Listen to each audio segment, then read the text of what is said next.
Jaida Dreyer has an incredible amount of talent for a young artist. So much, in fact, that seasoned producer Byron Gallimore created his own label, Streamsound Records, and threw his support behind her as his flagship artist.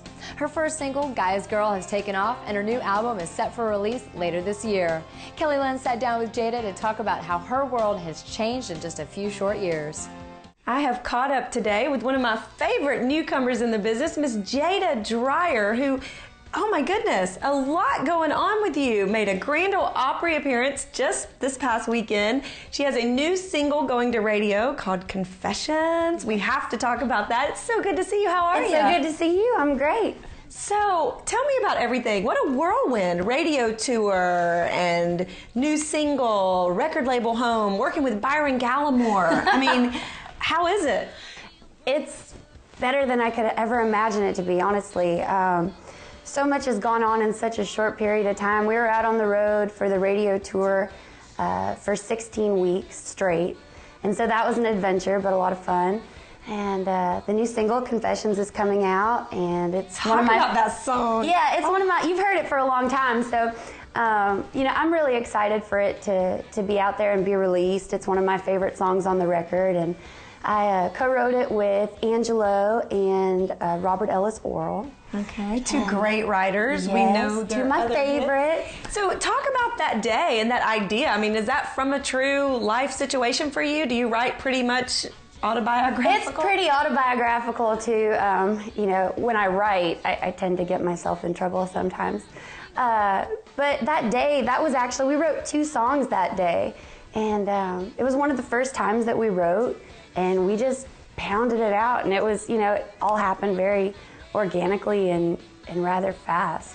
I'll probably do it again. Confessions of an ex-girlfriend. For me, you know, standing in the circle at the Grand Ole Opry has always been the nucleus of success in the country music world. Wow. And I think I heard maybe that when you were on stage that you teared up a little bit. And Don't tell anybody that. Did the emotions just overwhelm you standing there? They did. You know, I sang 2 songs, and when I came out and sang the first song, I didn't have a chance to talk. The band had already kicked off, and in between the first song and the second song, I was just sitting there and looking out into the crowd and seeing different family members, and I looked back and I saw my mom, and she was just standing there, and it was like, wow, it's Saturday night at the Grand Ole Opry, like, we made it. Like, you know, it's just the coolest feeling in the world. I drink for free.